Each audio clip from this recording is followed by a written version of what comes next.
प्यारे बच्चों नमस्कार। द ट्यूशन टाइम के ऑनलाइन प्लेटफॉर्म में आपका स्वागत है। यहाँ पर हम कुछ क्वेश्चन नंबर सिस्टम के कुछ क्वेश्चन को लेकर आए हैं और यहाँ पर हमें ये देखना है भाग से संबंधित जितने भी क्वेश्चन बनते हैं उन क्वेश्चनों को कैसे सॉल्व करते हैं। इन तीनों में देख रहे हैं एक 3 सूत्र है आपके पास। भाज्य बराबर भाजक गुणे भागफल धन शेषफल पहला है। दूसरा है भाजक बराबर भाज्य माइनस शेषफल बटे भागफल। और तीसरा वाला फार्मूला है भागफल बराबर भाज्य माइनस शेषफल बटे भाजक। अब हम आपको भाज्य भाजक भागफल तथा शेषफल के बारे में बताते हैं। जैसे हमने यहाँ पर लिखा हुआ है एक संख्या 19 में अगर 3 से भाग दें तो 3 से भाग देने के बाद जिससे भाग देते हैं वो आपका भाजक होता है, यानी जिससे भाग दी जाती है वो भाजक कहलाता है। जिसमें भाग देते हैं वो भाज्य होता है और जितनी बार ये भाग चली जाती है वो भागफल होता है। उसके अलावा जो नीचे संख्या प्राप्त होती है घटाने के बाद वो शेषफल होती है। तो यहाँ आप एक छोटा सा कैलकुलेशन कर सकते हैं। ये जो भाज्य है, भाज्य पर एक नज़र डालें तो भाज्य आपका 19 है। अब इसमें भागफल भाजक और शेषफल में क्या संबंध होता है, तो यदि भाजक का गुणा भागफल में कर दें, यानी भाजक है ये भाजक आपका 3 है तो भाजक हो गया, भागफल हमारा 6 है तो भागफल ये 6 हो गया और शेषफल हमारा 1 बचता है। अगर इसको कैलकुलेट करें तो हमारी सीधी सी ये संख्या मिल जाती है, यानी 6 त्रिक 18 ये बन जाता है। 18 में 1 जोड़ दें तो 19 बन जाता है। तो ये हमारे पास में फार्मूला हो गया। आपको सीधी सी भाषा में एक चीज़ याद रखनी है, जिसमें भाग दी जाती है, जिसमें भाग दी जाती यानी बीच वाला पोर्शन को भाज्य कहते हैं और जिससे भाग करी जाती है वो भाजक होता है। जितनी बार भाग चली जाती है वो भागफल होता है और नीचे जो बचता है वो क्या होता है, शेषफल होता है। अब आप आइए क्वेश्चन में, आप समझ गए होंगे भाज्य क्या होता है, यानी बीच वाली संख्या, यानी जिसमें भाग दी जाती है। जिससे भाग दी जाती है वो भाजक और जितनी बार भाग चली जाती है वो भागफल और जो हमारे पास बचता है वो शेषफल होता है। इसके बीच एक रिलेशन हमने बता दिया। ये जो बीच वाली संख्या होती है भाज्य, ये किसके बराबर होती है, यहाँ से आप नॉर्मली लिख सकते हैं भाज्य जो होता है बीच वाली संख्या, पहले और अंतिम का गुणा करके इस संख्या को जोड़ देते हैं। यानी भाज्य बराबर आपका मिलता है भाजक गुणे भागफल धन शेष फल, ये आपका हो जाएगा। ये फार्मूला है। इन दोनों इस फार्मूले से चलकर दोनों फार्मूले लाए जा सकते हैं। ये दूसरा और तीसरा फार्मूला लाया जा सकता है। फ़िलहाल के लिए आप याद रख लीजिए, अगर हमें भाजक निकालना हो तो ये वाला फार्मूला अप्लाई कर लेंगे, अगर भागफल निकालना है तो ये वाला फार्मूला अप्लाई कर लेते हैं, या फिर अगर भाज्य निकालना हो इन तीनों के दिए होने पर हम भाज्य निकाल सकते हैं। तो आपको दिया है 10 43 को किसी संख्या से भाग देने पर, यानी भाग दी किस में जा रही है, इसमें भाग दी जा रही है। और हमने बताया जो भाग जिसमें भाग दी जाती है वो क्या होता है, भाज्य होता है। अर्थात हमारा यहाँ पर मिल गया भाज्य। भाज्य जो मिला हमारा कितना है 10 43, ये भाज्य हमारा हो गया 10 43। और आपको भागफल के तौर पर स्पष्टीकरण करके दे दिया है कि भागफल कितना है, तो भागफल हमारा यहाँ है और ये भागफल दे रहा है, भागफल हमारा है 11 तथा ये शेषफल कितना प्राप्त हो रहा है 20 प्राप्त हो रहा है। तो ये हमारा मिल गया शेषफल। शेषफल हमारे पास में ये 20 है। अब यहाँ से ये चेक करते हैं भाज्य भागफल और शेषफल, भाज्य भागफल और शेषफल इन तीनों में से किसको फॉलो करता है, वही सूत्र निकाल लेंगे। तो वह संख्या ज्ञात कीजिए, यानी पूछ रहा है कि वह संख्या ज्ञात कीजिए जिससे भाग दे रहे हैं। तो हमें भाजक चाहिए क्योंकि हमसे यही पूछा जा रहा है 10 43 को किसी संख्या से। अब हमें ये संख्या यहाँ पर पता करनी, कोई एक संख्या होगी जिससे इसमें भाग दिया जा रहा है, तो जिससे भाग दिया जा रहा है वो हो जाएगा हमारा भाजक, यानी हमसे भाजक पूछ रहा है तो हम नॉर्मली ये फार्मूला लगा देंगे। तो ये मिल जाता है भाजक बराबर, ये है भाज्य माइनस शेषफल, भाज्य माइनस शेषफल बटे के क्या हो जाएगा, बटे में हमारा भागफल आ जाएगा, भागफल आ जाएगा। अब हमें कुछ भी नहीं करना है, यहाँ से जो भाज्य की वैल्यू है उसे रख लेना है, यानी भाज्य है हमारा 1043 माइनस हमारा शेषफल कितना है, शेषफल हमारे पास में 20 आ जाता है तो 20 लिख लेना है। और भागफल में जो भागफल की वैल्यू मिल रही है ये है हमारे पास में, भागफल की वैल्यू हमारे पास 11 मिल रही, तो यहाँ पर हम 11 लिख लेंगे। अब सीधा सा काम है, यहाँ पर 1043 में से 20 घटा लेते हैं, यानी सीधी सी बात है 1043 में से अगर 20 घटाइएगा तो आपके पास यहाँ बचता है 3, 4 में से 2 गया 2 और ये हो जाएगा 0, ये हो जाएगा 1, यानी 1023 आ गया। 1023 में हमें नॉर्मली डिवाइड कर लेना है 11 से, और 1023 को जब हम डिवाइड करते हैं तो अब हमारे पास में क्या मिलेगा, 1023 में अगर 11 से डिवीजन किया जाए तो 11 9 99, 11 9 99 आएगा। अब इसको अगर हम घटाते हैं तो यहाँ मिलता है 12, 12 में से 9 गया, बचता है 3, यहाँ से 1 हासिल चला गया तो यहाँ बचता है 9, 9 में से 9 गया कट, ये 3 उतर जाएगा। और 11 का टेबल हम इसको 3 बार में काट सकते हैं, तो ये आ जाएगा 11 तियाँ 33, ये कट जाता है। तो इसको सॉल्व करने के बाद हमारा उत्तर क्या मिलता है, 93, यानी हमारा भाजक निकल के आ गया, कितना आ गया, 93।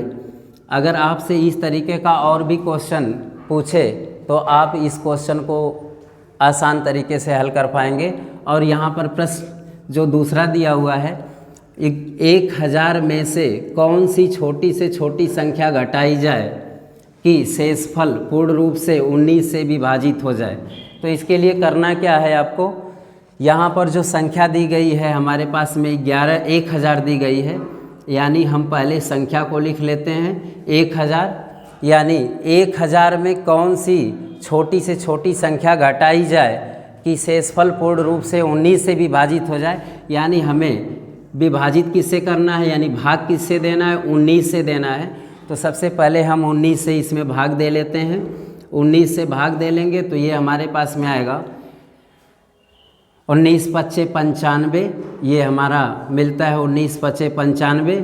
अब इसको घटाएंगे तो हमारे पास में 100 में से 95 निकल के आता है तो बचता है 5 और ये 0 उतर जाएगा।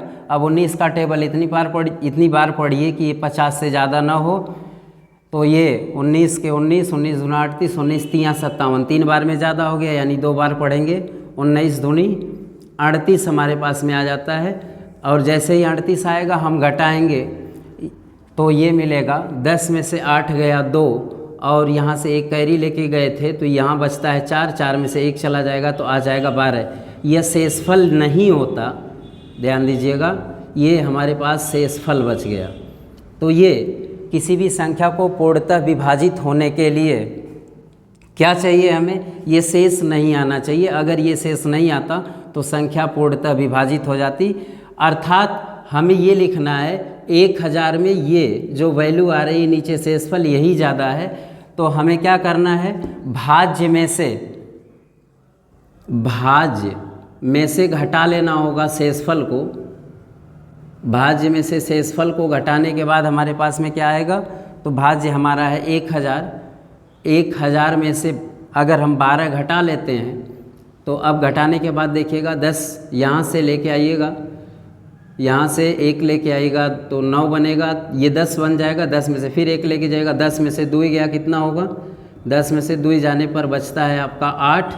9 में से 1 चला जाएगा तो आपका बचेगा 8 और यहाँ पर आपका ऑल टोटल 9 बच ही गया है, तो ये हमारे पास में आ गया 988। अब ये 988 एक ऐसी संख्या होगी जो 19 से पूर्णतः विभाजित होगी। विभाजित करके भी देख सकते हैं। 900 अगर 88 है, इसमें से किसको, इसमें अगर 19 से भाग दें तो 19 से भाग दे के चेक कर सकते हैं 19 पचे 95 आ जाएगा, और 8 में से 5 जाएगा 3 बचेगा, ये 9 से 9 गया कट, ये 8 यहाँ पर उतर जाता है तो 19 का टेबल पढ़ेंगे, 19 दूनी 38, ये आपका कट गया। यानी शेषफल, एक चीज़ ध्यान देना है, पूछ रहा है 1000 में से कौन सी छोटी से छोटी संख्या घटाई जाए, तो घटाई वही जाती है जो शेषफल हमें मिलता है। अगर आपको जोड़ने के लिए कहता क्या जोड़ें, अगर आपको यही क्वेश्चन इसको दूसरे रूप से बनाया जा सकता है, 1000 में कौन सी छोटी से छोटी संख्या, घटाने की बजाय अगर जोड़ने की बात करता तो क्वेश्चन बदल जाता। लेकिन अभी फ़िलहाल घटाने वाले को देखिएगा।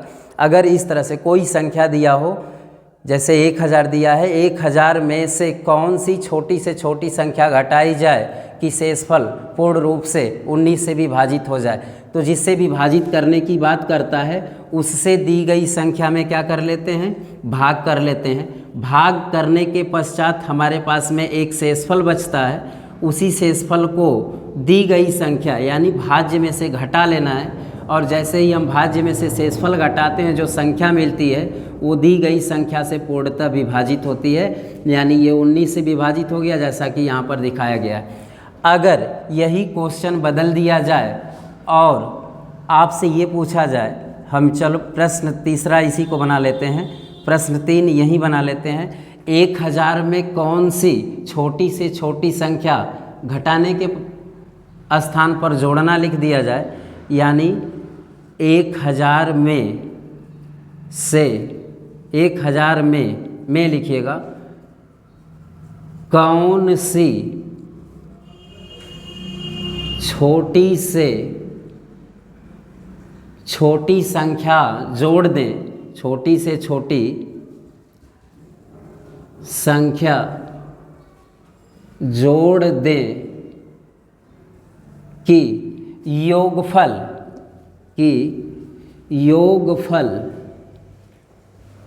पूर्ण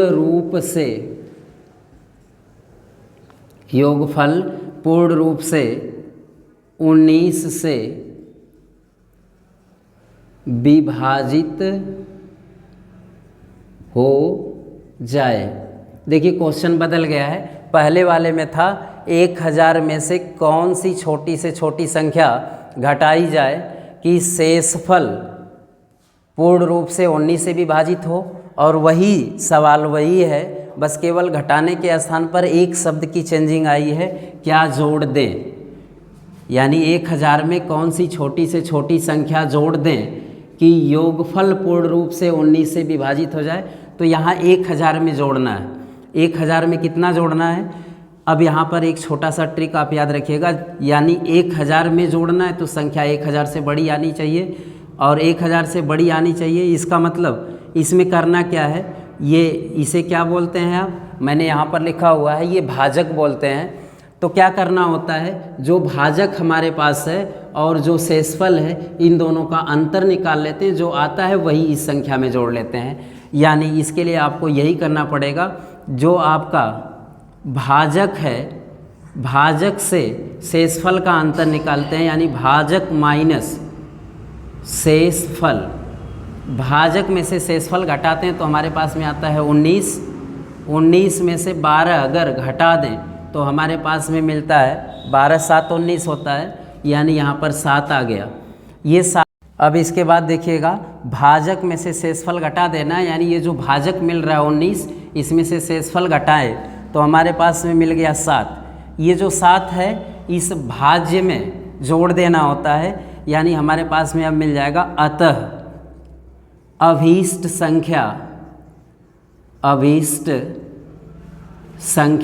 आपकी अभीष्ट संख्या क्या हो जाएगी, जो 1000 हमारे पास में ये क्वेश्चन में आपको भाज्य के तौर पर दिया था, यानी भाज्य में वही संख्या, यानी भाजक और शेषफल का अंतर जोड़ देना है, भाजक धन भाजक माइनस शेषफल, भाजक माइनस शेषफल, ये आपको घटा देना है। यानी अब आपका मिल जाएगा भाज्य कितना है, आपका भाज्य आपका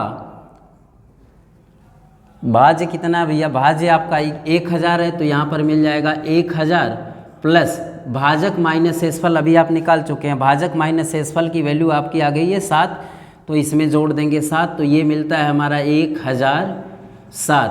अब आप भाग दे के भी चेक कर सकते हैं, 1007 ये जो संख्या आई है ये 19 से पूर्णतः विभाजित हो जाएगी।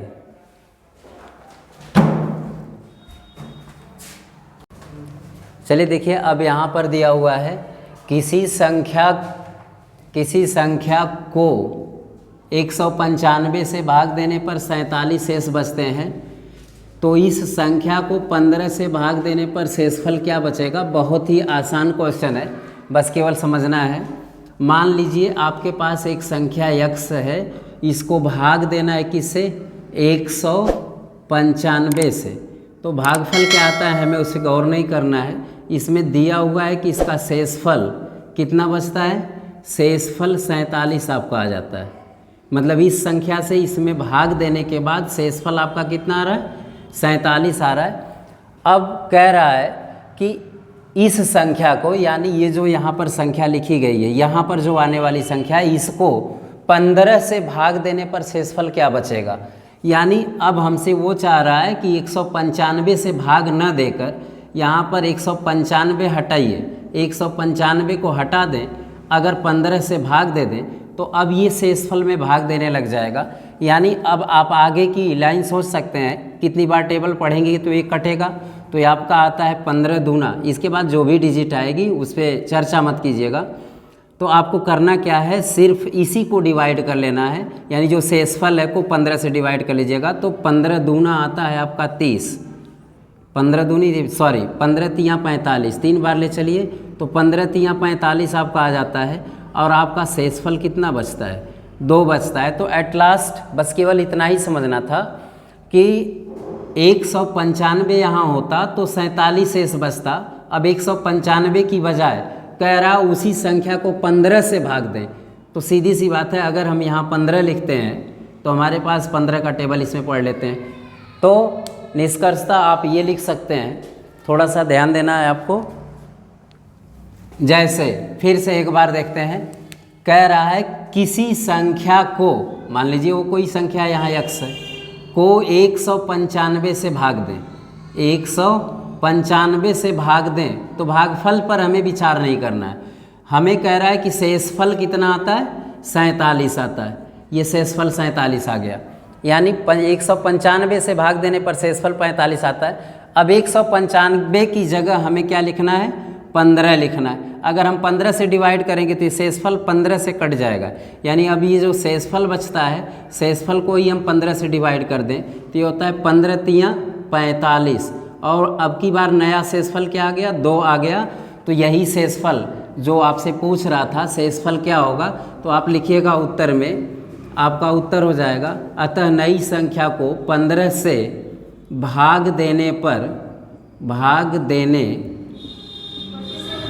पर ये कितना आया था, 47, ये 47 हो जाएगा 2, आपका आ जाएगा 15 से भाग देने पर शेषफल 15 कितना बच गया आपका, 2 बच जा रहा है, तो ये आपका आंसर हो जाएगा 2 शेष बचेगा, ये हो जाएगा।